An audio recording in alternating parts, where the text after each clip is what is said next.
Welcome back to Man the Helm podcast. Today is going to be a little bit different of an episode. I actually sit down with Mike Purcell and we go through a bunch of pedals and whatnot. So if you're listening to this on the audio version, I'll make sure I have the video up on the YouTube channel as well as on Spotify. So I would highly encourage you to check out the video version, but hope you guys enjoy today's podcast with Mike Purcell.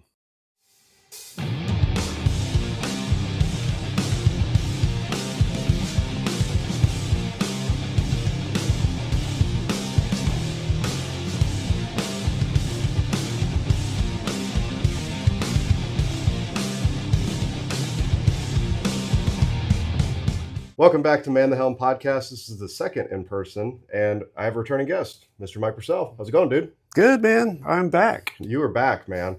And you have a bunch of stuff for us to check out today as well. Yep. But before we kind of get into that, we're at Tone Central Station. You got all your stuff here that you guys are making right now for Monkey Riot.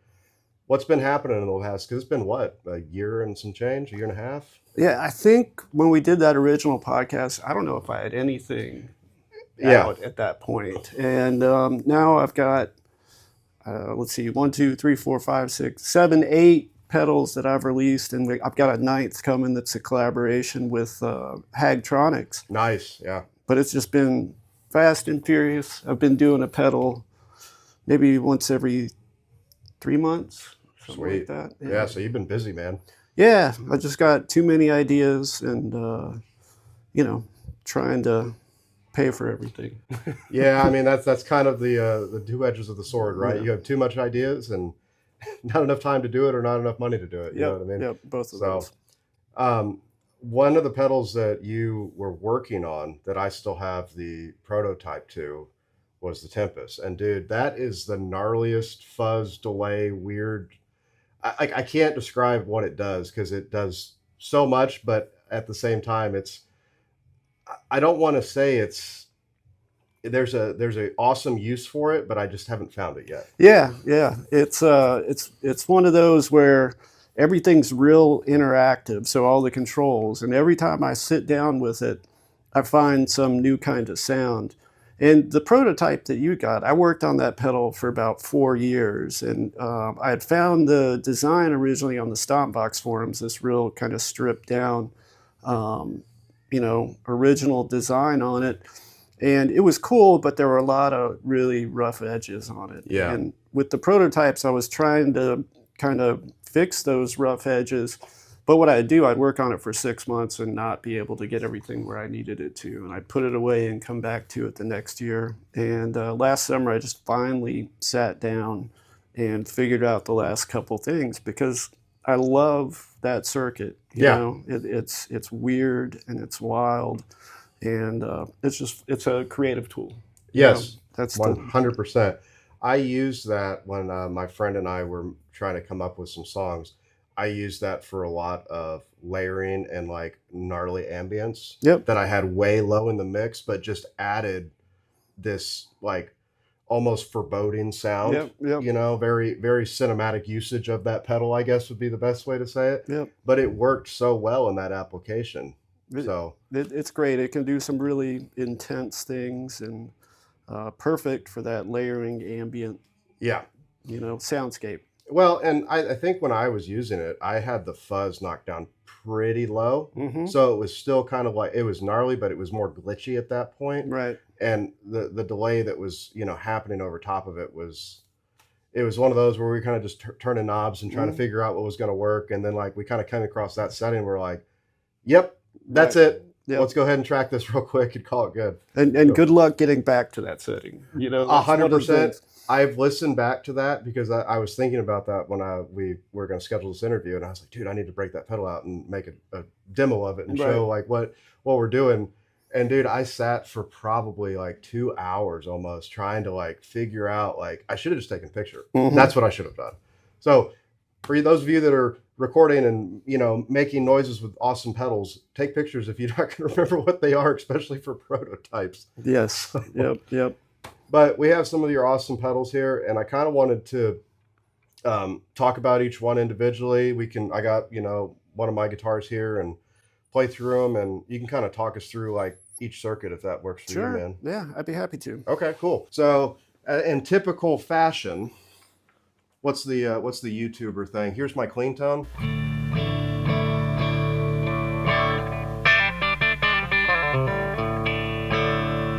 Very Telly-esque since we're in Nashville, of course, but some of these pedals might not be this might not be the best application, but it's going to be the application. You know what I mean?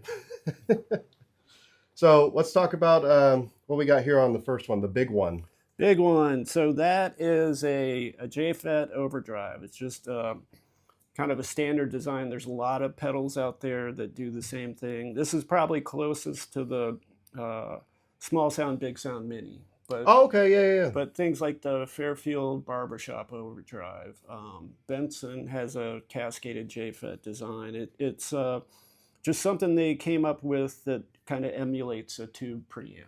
Okay, just yeah. Amplify, amplify, and you get distortion out of it. Yeah. And got a 2-band EQ on it. It's got a sag control, which lowers the voltage, which equals more fuzz. But yeah. It's a fun little kind of, probably the most conventional of my pedals that I have. Okay, well, I mean, yeah, let's hear it and see what we can get out of it. Turn some knobs.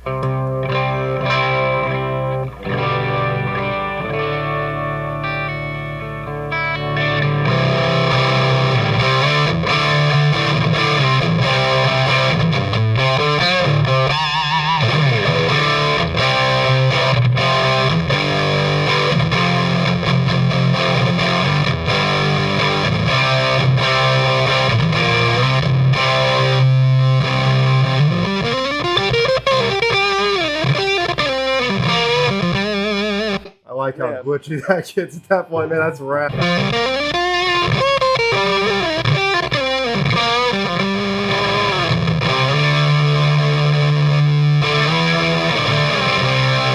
Then, so some of the lower gain stuff is really nice too. You can just use it for a little sort of tube-ish warmth. Okay, yeah. Yeah, that is. Yeah. And probably on the back pickup, fatten it up a little bit with the bass control.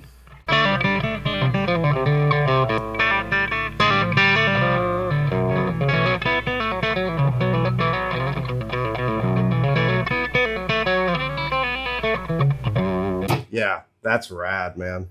Yeah, it's a wonderfully functional pedal. That was the second thing I released. It was almost the first pedal, and I just picked something else. So yeah, I love that circuit. I really do. Well, I know you said it's one of the more conventional ones you have, and like, don't get me wrong, in the boutique world, like, I feel like that's kind of what we look for, is the unconventional most of the time, right? Because I want to buy something from a person like yourself that I can't get from anybody else. Yeah. But I think it's cool that you have something that is, I guess, for lack of a better word, immediately usable. Right. I was going to say normal. Sure. Yeah, like I could throw that on a board right now, spend 5 seconds twisting some knobs, getting a good tone real quick, and not really having to explore too much of the pedal right away. Absolutely. Yeah. So next up, we have the Tempest Fuzz. Now, this is the new and improved version, right? Correct. This is the kinks worked out of it, and maybe we should just dive in. Yeah, let's get it. Let me get it to kind of a default starting point. So it'll go, it's got like a real tight, straight up fuzz sound, but at its heart, it's a delay chip, and it's connected in a really unconventional way that makes it what it is. Let's see.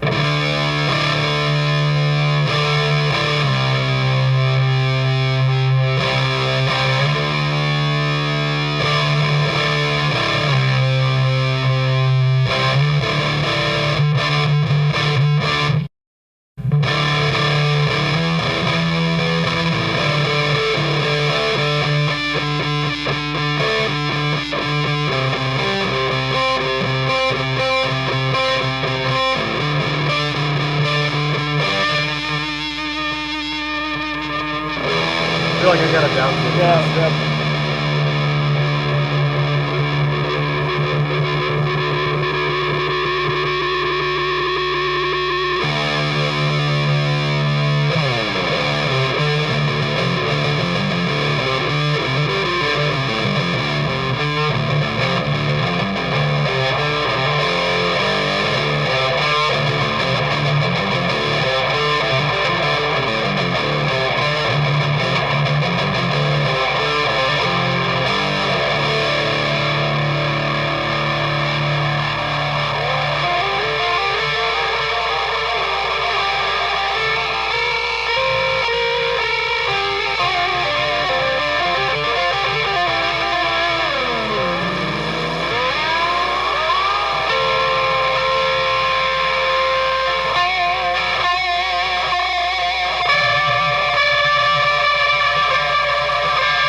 hear it. It'll take off by itself, and you can do the Radiohead thing.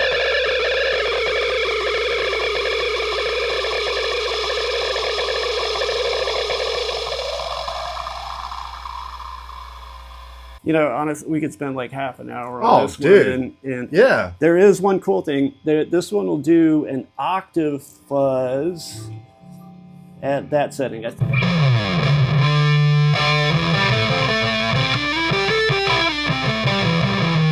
it's mostly lower strings, but it's just some weird byproduct of the way things are connected.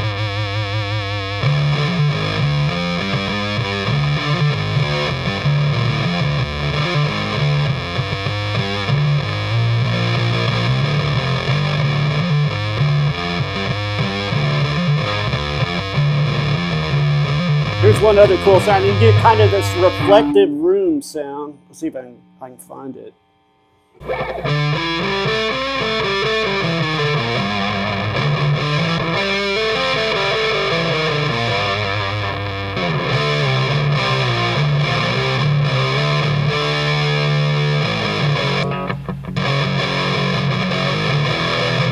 Not really, but...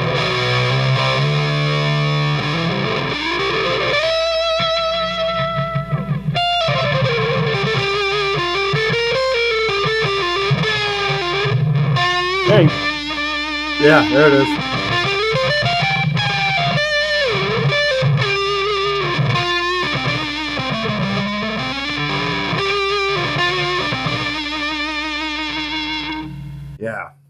Yeah, that is rad. That one's fun.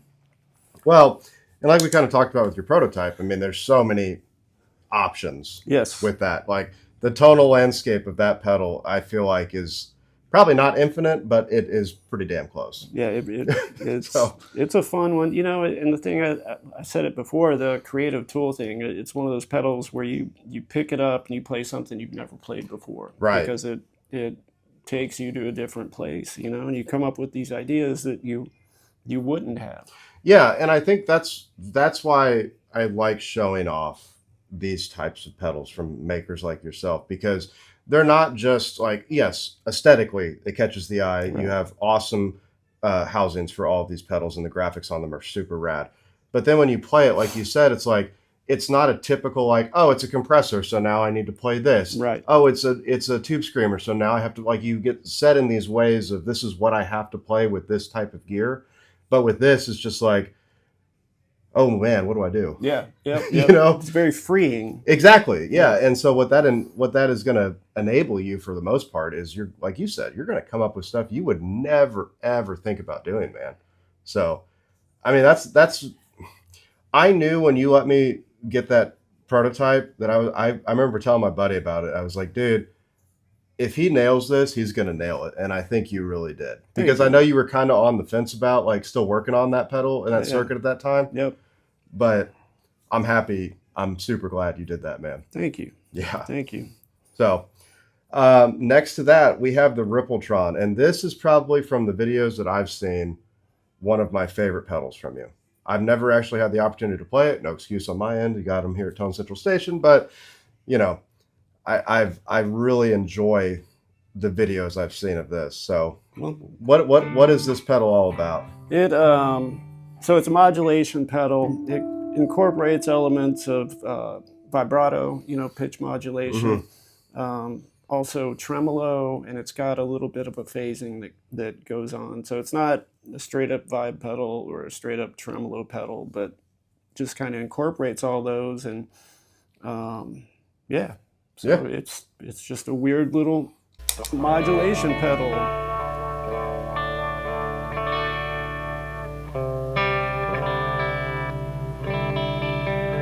Pretty much just the vibrato on it, or chorus, one or the other. But and then with the wave,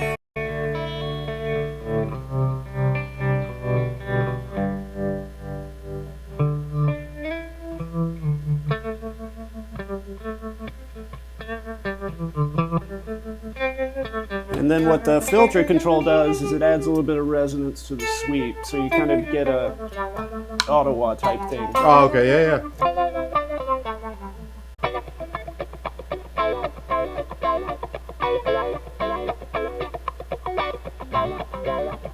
So you can do like real slow.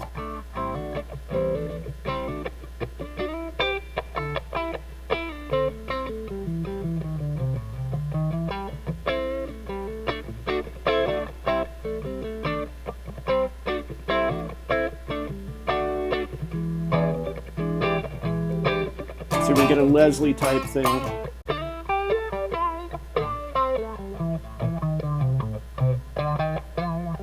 There you go. Yeah.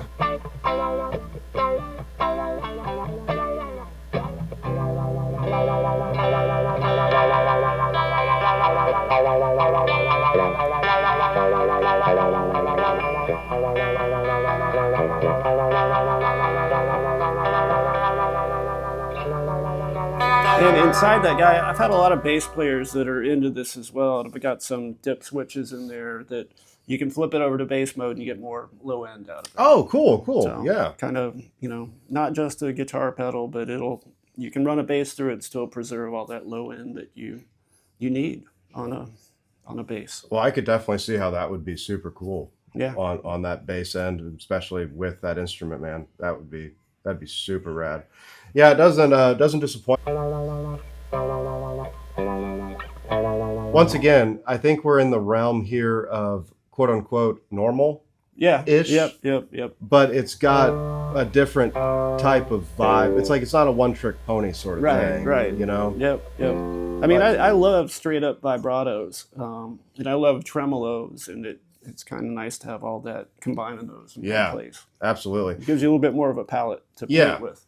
And it's not complicated either. You're looking at 4 knobs, Yep. man. Like we don't have to, go through. That's the one thing that I truly like. I love the versatility of certain pedals, and I'm not going to call anybody out by any names, but I want to be able to explore the pedal with the ease of not having to like, oh shit, what is this one again? What does this knob do? What does this? Or menu diving. I'm not doing that, man. I hate to say it, I'm not doing it. Looking in manuals, triple tapping foot switches, those kinds of things. When I was playing with cover bands and stuff, man, like I had HX Stomp, and I thought it would be like, oh yeah, this is going to be easy because I'll just make patches. Dude, I spent more time making patches than I did practicing for the set. Yep. So I'm like, I'm not doing this, man.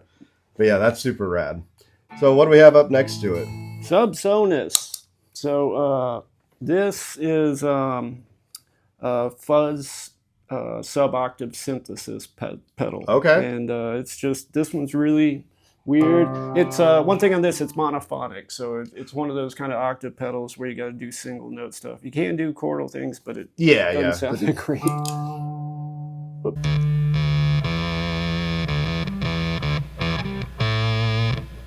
So we've got a couple controls on it. We've got a mix. Dry as it gets. To just your straight 8-bit Nintendo. You got a filter control. So standard kind of rat thing. Okay, yeah. Roll all that off. It's also got 2 modes on it. So it's got 1 octave down or 2 octaves down. And you got a switch for that. And then the super weird thing on it, I've got a glitch foot switch. So I'll do it while you're playing. Try hitting like a single note. And it behaves differently depending on which mode you're in.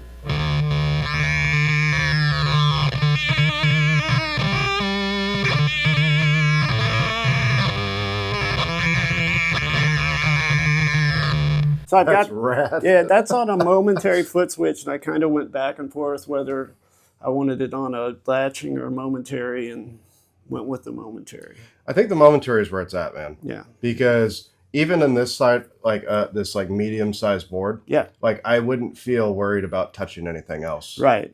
So and that's one of the reasons I had that in a 125B for a while with the 2-foot switches, and it's a little tight, so I went with the larger enclosure to be able to have that offset some. Yeah, and it adds like a good geometric consistency to the pedal itself too, to make it a little bit more aesthetically pleasing, which is not really that big of a deal, but little things. It matters. Yeah, for sure. Yeah. No, that's super rad, man. Once again, it's something that's super easy to navigate. Yep. It's not a not a bunch of switches and not a bunch of knobs and stuff like that. And like, I could see like having like a synth part that you could work out on guitar or bass and really try to, kind of move this around.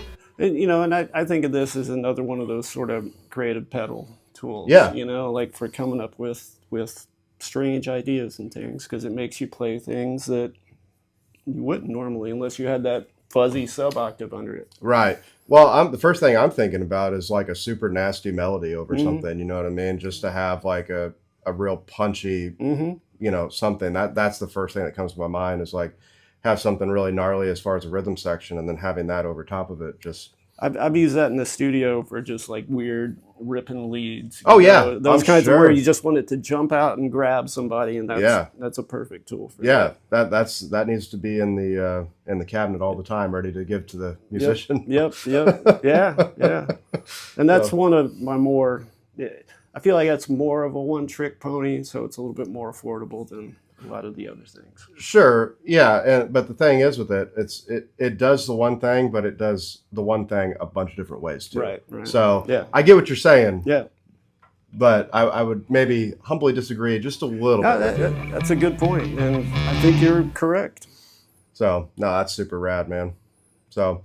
What do we got next to that? The Elf Machine. I have not actually heard this pedal with the exception of when you had the booth here. Right. So this is like my second, well, I'm going to say this is really my first time playing this because first time didn't really count because kind of running around checking everybody out. And music store with, Stairway to Heaven playing and and some Foo Fighters, so those kinds of things. Yeah. So it's the Machine Elf, and it's like at its heart, it's a Big Muff. Okay. But it uses, Big Muffs generally use transistors for the gain stages, or there's one that uses the op amps. This uses a CMOS chip, which is in pedals like the Red Llama and the EHX Hot Tunes. Yeah. So it's kind of, it maintains all the muffiness, but it's just got a little bit different character because the Big Muff was the first pedal I got. I absolutely loved it. I've had one since I was 14 years old. But, there's a million Big Muffs out there. Right. So I wanted to do something a little bit different. And on top of that, add a lot of functionality into it where it could do a lot of things. And one of the features that I developed was, and I'm starting to put it on every fuzz now, is a clean level control. That's cool, yeah. So it's a totally independent, dry volume. It doesn't. It's not a mix control. It's not a blend. You just turn it up, and it puts clean signal into the output. Cool, yeah. It's got a three-way clipping. Kind of changes the character of the fuzz. It's got a fat switch, which is nice on something like a Telly.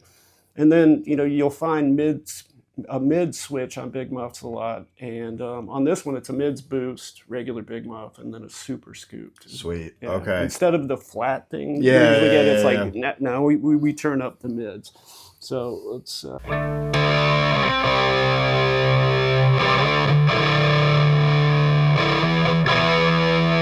low gain.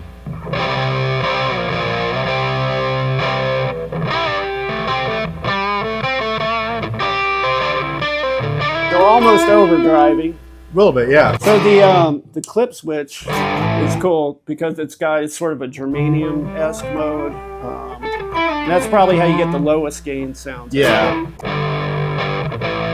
Lose a lot of volume with that though, but that's typical.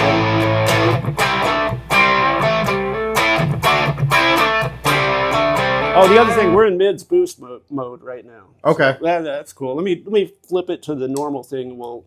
Let's go a little bit higher gain. We'll listen to the different. So that's that regular muff. And then this is the super scoop. Heavy metal sound. Yeah. And we'll go all the way back to mids boot.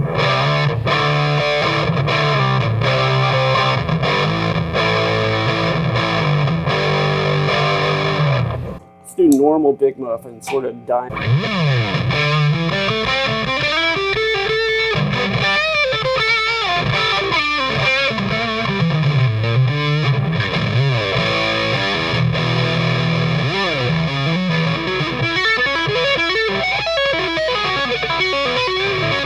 So let me show you on stuff like that. So the clean control is nice because you can use it to bring a little bit of kind of the chime back into it.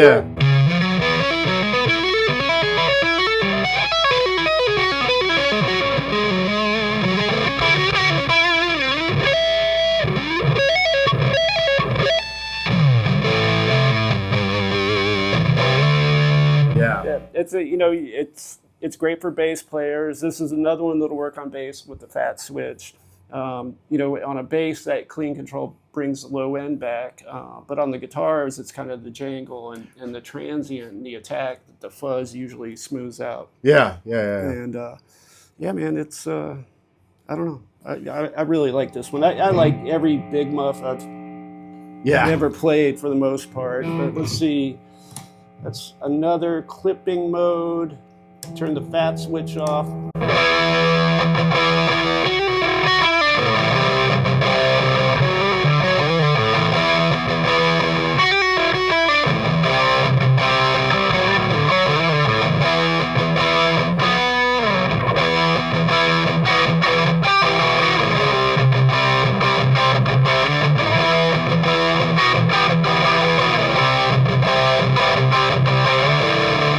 Takes me back to my my high school days of like the.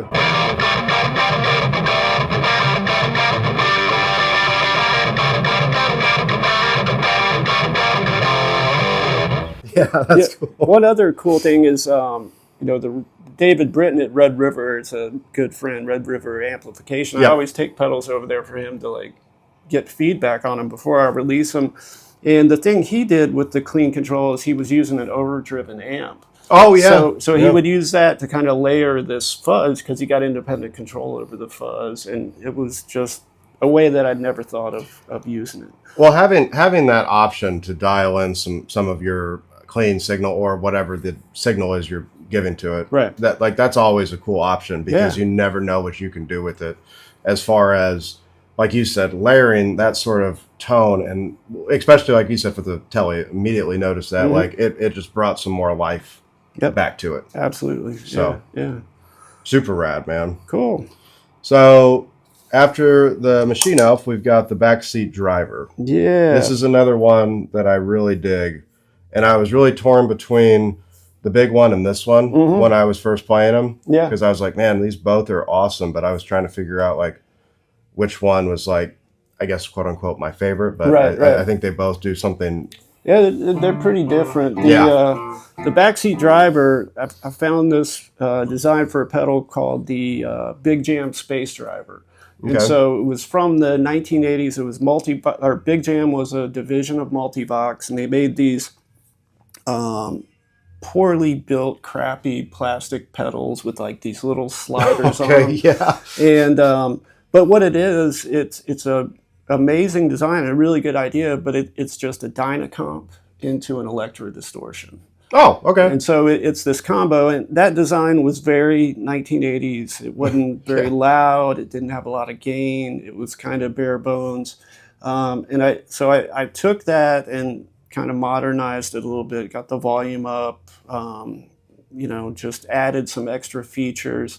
A couple common mods on the Dynacomp are the jangle mode. So where you can add top end, back end post compression, because compression tends to shave off top end. I kind of tweaked up the electro distortion part of it and put a clipping select on it. So I call that the voice control, and it's either vintage or modern. Inside, it's got a release time trimmer. So you can, make it faster or slower on the compression. What else do I have? Yeah, that's all we need to talk about on that. Are we going to deep dive into the nerdy? No, it's so what it does, a lot of people look at it and it may be confusing because I've got a big knob in the middle that says sustain. Sure. And that's actually referring to the compression, the amount of sustain that the compression creates. Okay. In hindsight, maybe I should have named that something different, but the artwork's done. So yeah, it's fine. We'll start with jangle mode off. So this is like one of those pedals too where you almost have to play it because the pedal reacts against your playing dynamics. I was going to say this is one of the more dynamic pedals that I've had from you. Like really soft, like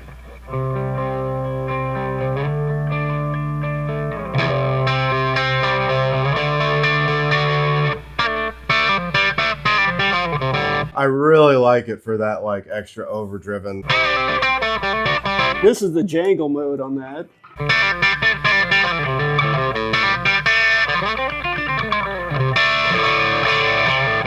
Clean, we can get it.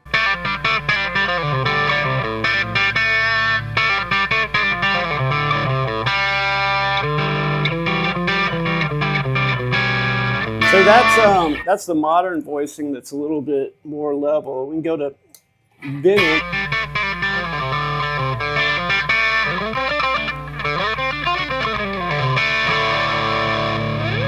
Take jangle off.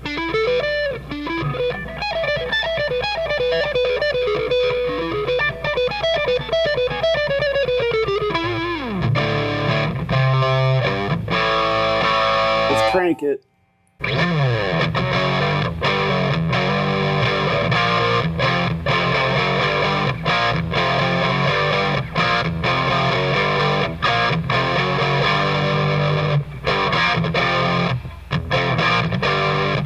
I'm gonna go back to the modern voice. You gotta feel the difference in the sort of grind on it.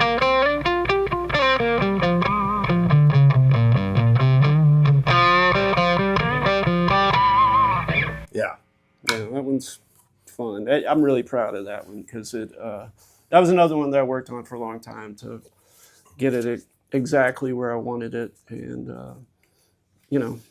I'd love to see that one do well.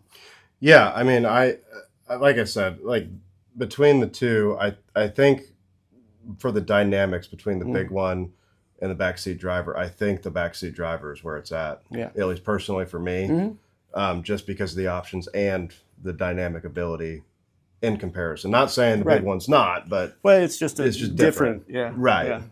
Yep. Yep. Yeah, that's really cool, man. Cool. And I especially like that vintage voicing that you had on there. Like that is where it was really at for me personally.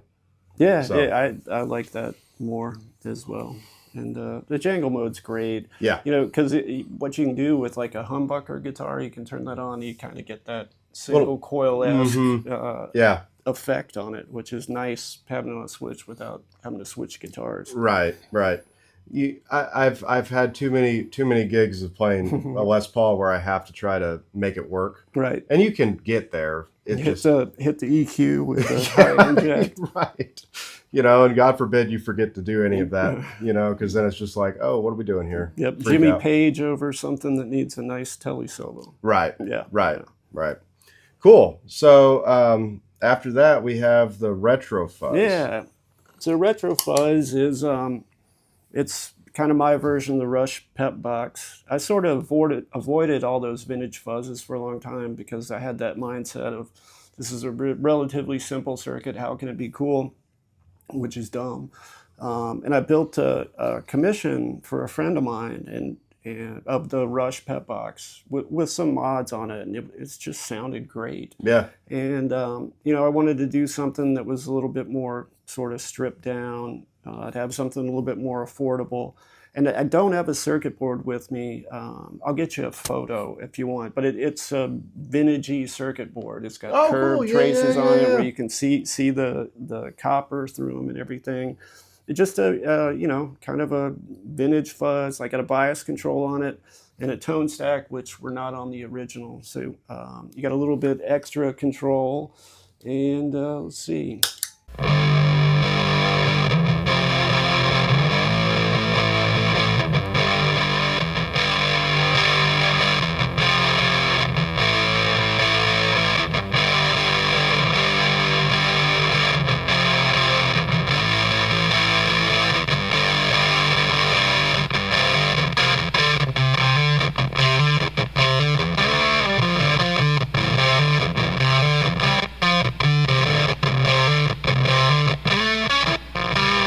Okay, that gated, that sound that we all love on the vintage fuzzes. When you need that sound.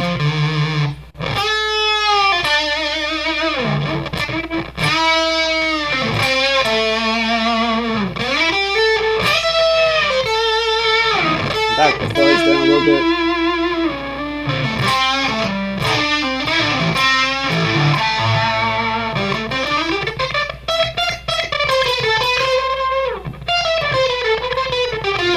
right spot on the bias.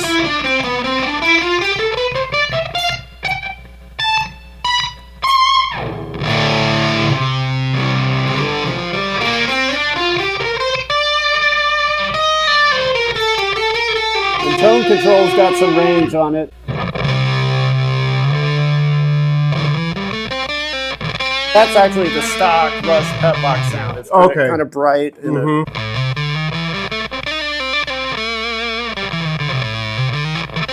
low gain.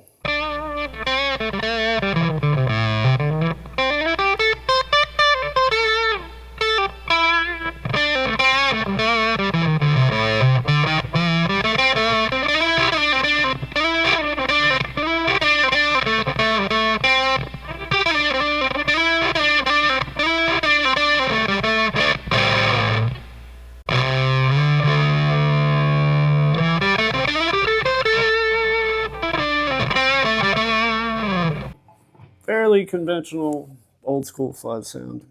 Well, I know I get the sentiment with you saying you kind of stayed away from it for a little while, but it's one of those cool things because everybody likes to have their own take on those traditional fuzz circuits. Definitely. You know what I mean? Yeah. Yep. And the best part about them, in my opinion, is everybody's take is way different. Yeah. You know, it's not like you're going to get two of the same things ever. So the cool thing with those old fuzzes is, you know, with circuits that have less components, every little change makes a bigger difference. For sure. And so you can change one thing in this circuit with 8 components, and it makes a huge difference. Where if I did that in one of the more complex things, it'd be like you don't even hear the difference. So it gives like a lot of room to you know, kind of be creative and tweak the sound. Yeah, and you can experiment, you know, and it's blatantly obvious when you've made a significant change or even a small change. It's obvious, you know. Yep. So that's super rad, man. Cool. All right, so the next one we have is the Yeti, and I know this is mostly for bass. Correct. But I personally dig it on guitar itself. Yeah, it's actually Noble's made a bass overdrive that. I don't know. I don't think they make it anymore, but it's the ODR 1B. So it's kind of, you know, sort of the Nobles thing. And I added the clean blend control on it, clean level control on it, like I've got on the Machine Elf. And it's just a cool circuit. It's really well engineered. It's got a ton of headroom, 3-band active EQ, and why don't we just listen to it?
Well, we do need to get a bass in here to actually show off that as well, and we'll definitely do that. But cool. I just love the way it kind of reacts, especially with like a brighter telly sort of setup. Yeah. Because it has a good contrast between the two elements of like what the pedal's actually producing versus what the guitar's feeding it. Yeah. So it's cool, man. I've done some demos with like down-tuned sort of doom guitars it's really nice for that application too. For sure. It kind of gets that, you know, bubbling cauldron sound. Yeah.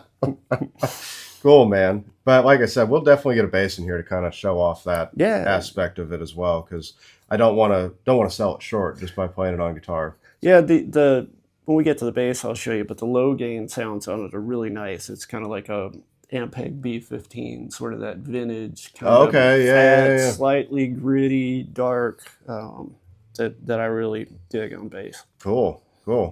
And this next one we got, this is something brand new. Brand new. It's not even out yet, so it'll be out. I don't know when this is coming out. It'll probably be out by the time the episode comes out. We're releasing it August 5th. It's the Fortune Teller, and it's a collaboration between me and another local builder named Haggtronix. And he's a buddy of mine. He's helped me out a ton, and I learned a lot from him.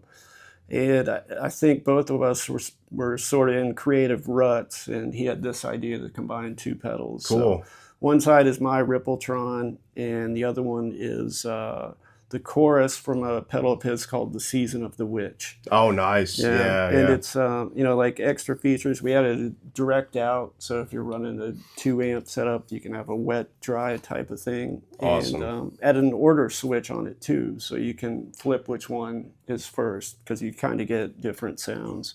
But yeah, should we try it?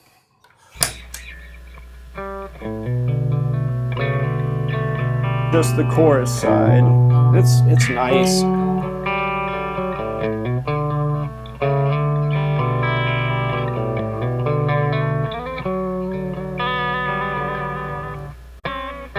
So to do the seasick thing, we got a mode switch that kind of kicks it into weird mode. That was weird mode.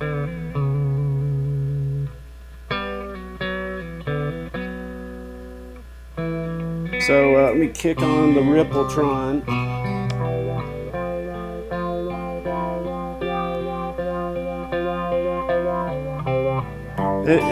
One of the cool things I found is have one really fast, Yeah. and have that one be first and have the other one be really slow behind it, and you get these kind of these waves that sort of clash and move against each other. So that's one of my favorite things to do, especially with delay. I'll run two delays and have that triple slapback thing kind of happening, but it doesn't ever get overwhelming either, in a mix or in a live scenario. But I love the order switch too, man, because I think people forget that when we have them on boards, individual pedals, we can put these pedals wherever we want them. There's a quote unquote conventional way to have your pedals, but there's nothing that says you can't have some crazy delay going into a fuzz. Absolutely. So I have a lot of drive pedals with the order switch, and I absolutely love it because there are some applications where overdrive into distortion works, and there's some where distortion and overdrive works. So and it can really change the sound as well. You wouldn't necessarily think putting it after something else would create this whole different sound, but that's what happens sometimes. Let's try slow on the Rippletron.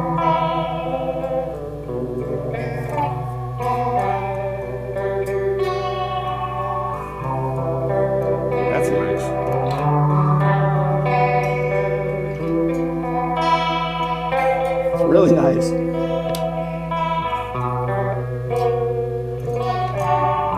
There it is.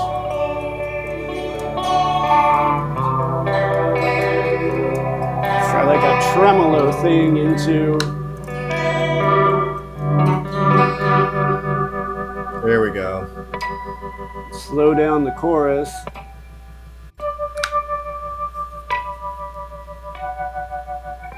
You can kind of hear them beating off each other there. I shouldn't have said that. It's all good.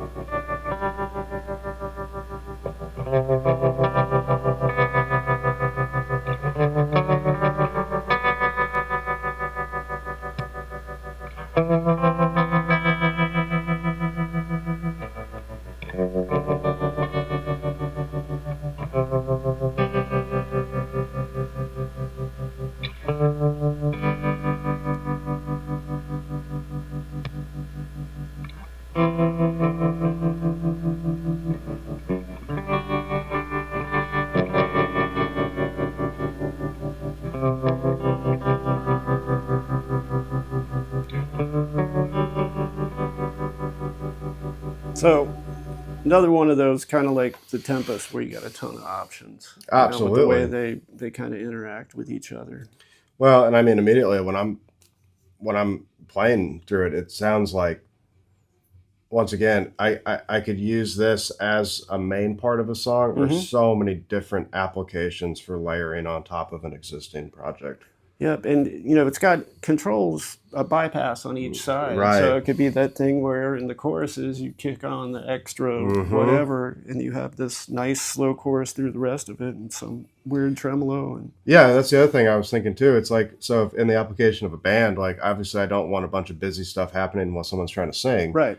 But in a more like musical sense, when we have maybe a bridge or a break, that's when it's like, yeah, now I can get crazy with it and start to do some stuff. So that's super cool, man. I think people are really going to love that. I hope so. Well, I think it's pretty rad. Thank you. And me and Paul at Haggtronix are really excited about it. So. Yeah. Well, and it's always cool when you guys get to, when two companies get to collaborate like that, you know what I mean? Because you get the best of both worlds in most of those situations, you know what I mean? And it's so much easier. Right. Not having to do everything by myself. So right. It's been a wonderful experience. Well, and I'm sure too, like sitting and trying to like what we've talked about at the beginning with the Tempest, trying to work stuff out on your own and not having like a whole lot of people to kind of bounce these ideas off.